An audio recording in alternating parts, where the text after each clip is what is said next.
What is going on, guys? Welcome back. Commentary for you. Want to thank my sponsor, Steel Supplements, down in the pinned comment. You want to try their summer bundle. They got some new flavors. They'll give you a t-shirt. They'll give you a shaker. All you have to do, pay $9.99 plus shipping.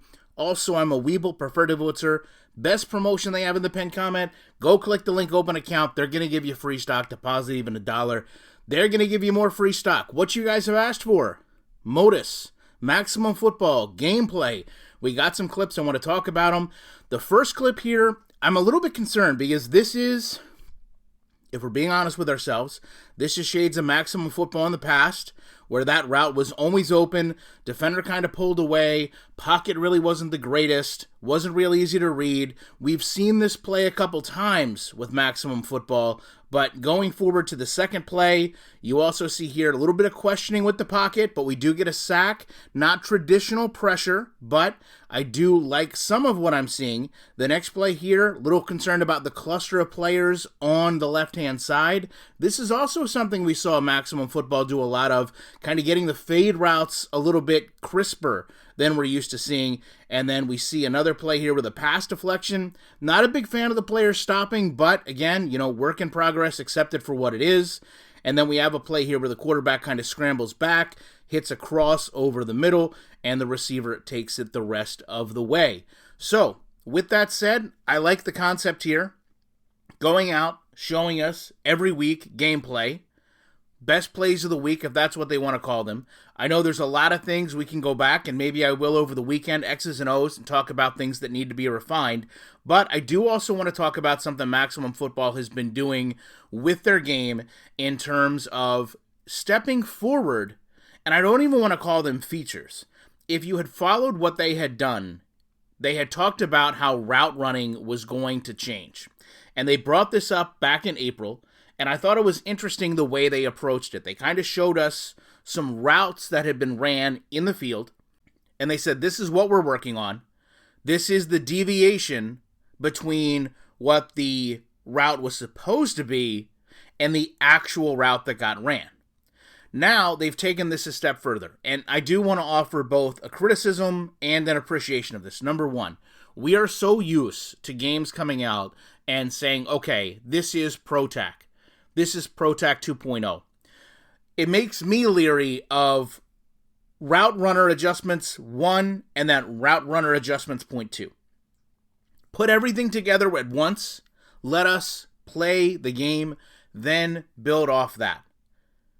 But it is also refreshing to see everything done in what is apparently going to be the first game and not have this really marketed as something other than just what the game should be doing, because as I mentioned before, this is the expectation we've had with a simulation football game. And if this is the way they're building their game, I'm going to be impressed, but I also don't know how much of it we just saw on those clips. So in this image, they say the red lines are the predetermined route. The play art, what the wide receiver was supposed to run. But the black line indicated the route based on a handful of rules they set.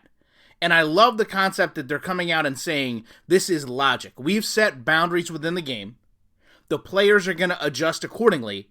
That way, as a user, I can learn what those adjustments are. The reason that's important when we talk about route running is it allows us, to be fair, for the first time ever, to build a chemistry with the receiver as the gamer throwing the ball. If I know what my receiver is going to look for, and I know the adjustment he is going to make, it allows me to better understand what route I've called and what route they may respond with. And that is critical. If we're talking about online, offline, doesn't matter. That is a connection we've never really had with the game as far as quarterback, where 90% of the time, we're the one throwing the ball in the game, and receiver. We can call the route, we can audible or hot route the route, but very seldom have we been able to understand consistently this is what can happen and why. I know Madden has kind of worked with those route options, But it's interesting to see them come out and say, we're going to kind of show you the basis of what they're looking for and then what they adapt to. So this is going to account for sitting down, running a curl, changing direction, but also mindful of the other receivers on the field. And that's important too, because we've all seen other games will have players running together, impacting each other.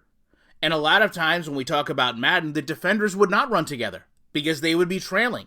So you would actually lose half your receiving options and have two defenders freelancing the rest of the way.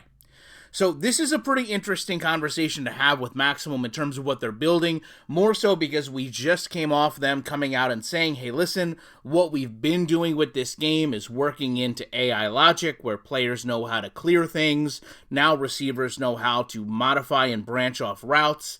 That, to me, is a very polished game. I say that because in looking at some of the gameplay we've seen today, I don't know if I see that defined polish of a game and not a little bit much of Maximum Football in the past.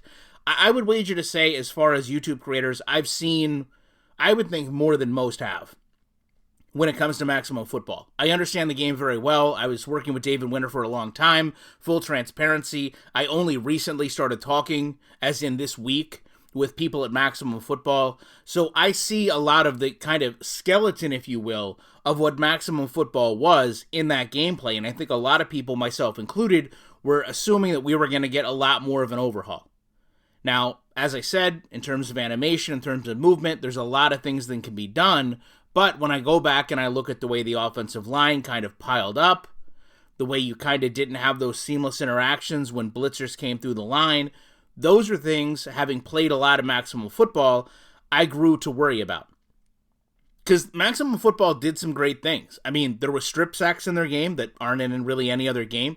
Those are things that we asked for. And they just came with the movement in that product. So I think a lot of us were kind of amongst the ideology of, okay, if this AAA title can come in and work on this game with the base that it has now, we might be able to see a better product faster than what we're used to. Then we kind of start to get told all this information about here's what the players can do, here's how the players can react, this is what you can expect from the product. And then, to be fair, now that we're seeing a little bit of this gameplay, not trying to judge it too harshly in its first stages, it seems to me there's a lot of what's left over there that a lot of people didn't like in any football game. No one wants to see the linemen all piled up.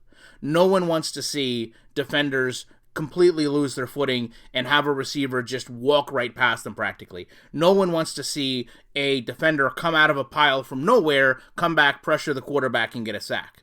So hopefully, we can look at these things, we can talk as a community, we can build upon the speed of the game, the movement of the game, and trying to get a game that simulates football, because I know that's what they're working towards. Love to know your thoughts on this. Appreciate you watching it. I will be back in the week with more commentary.